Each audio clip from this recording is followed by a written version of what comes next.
Hello everybody and আসসালামু আলাইকুম। আশা করি সবাই ভালো রয়েছে। আজকের ভিডিওতে আমরা 2025 সালে ঢাকা বোর্ডে ইংলিশ সেকেন্ড পেপারে যে সাবস্টিটিউশন টেবিলটা এসেছে সেটা আমরা সলভ করব। So without any further do let's begin hour video. এই ভিডিওতে আমরা এটাকে সম্পূর্ণভাবে ধারাবাহিকভাবে সলভ করার চেষ্টা করব। অনেক জায়গা হতে পারে যে এটা ভিন্ন ভিন্নভাবে লেখা হতে পারে, বাট অর্থ মিল থাকলেই এটা কারেক্ট।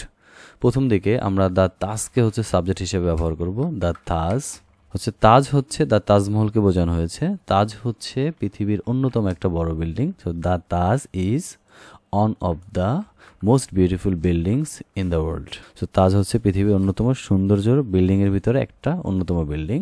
তারপর এটা কোথায় অবস্থিত? আগ্রাতে অবস্থিত। তো আমরা লিখতে পারি it stands at Agra in India. এটা ইন্ডিয়ার আগ্রাতে অবস্থিত। তারপরে লেখা আছে 3 নম্বরটা আমরা দেখতে পারি অন আ স্ট্রং বেস। এটা একটা স্ট্রং বেজের উপরে তৈরি করা হয়েছে, একটা বড় একটা ভিত্তির উপরে তৈরি করা হয়েছে। তো আমরা লিখতে পারি ইট ইজ বিল্ট। এটা তৈরি করা হয়েছে অন আ স্ট্রং বেস, একটা স্ট্রং বেজের উপরে, ভিত্তির উপরে অথবা একটা ভূমির উপরে। 4 নম্বর সেন্টেন্সটি এটা হোয়াইট মার্বেলস দিয়ে তৈরি করা হয়েছে। সো আমরা এটা লিখতে পারি ইট ইজ, তারপর made of fine white marbles. So লিখে দিলাম। তারপর আমরা 5 নম্বর সেন্টেন্স যেটা দিব তা এম্পারার শাহজাহান, সম্রাট শাহজাহান এটা তৈরি করেছিলেন কার জন্য?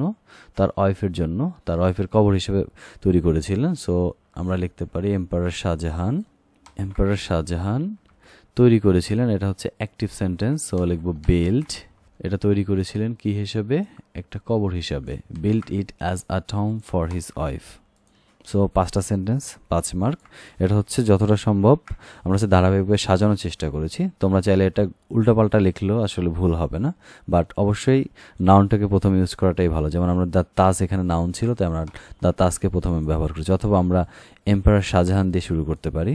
আর দ্য তাজের সবগুলো প্রোনাউন ইট ব্যবহার করা হয়েছে। আমরা চাইলে ইটের জায়গায় দ্য তাজ ব্যবহার করলেও ভুল হতো না। সো আশা করি ভিডিওটা ভালো লেগেছে। যদি এই টাইপসের আরও ভিডিও আছে সেক্ষেত্রে আমাদেরকে কমেন্ট করে জানাতে পারো। Bye for today.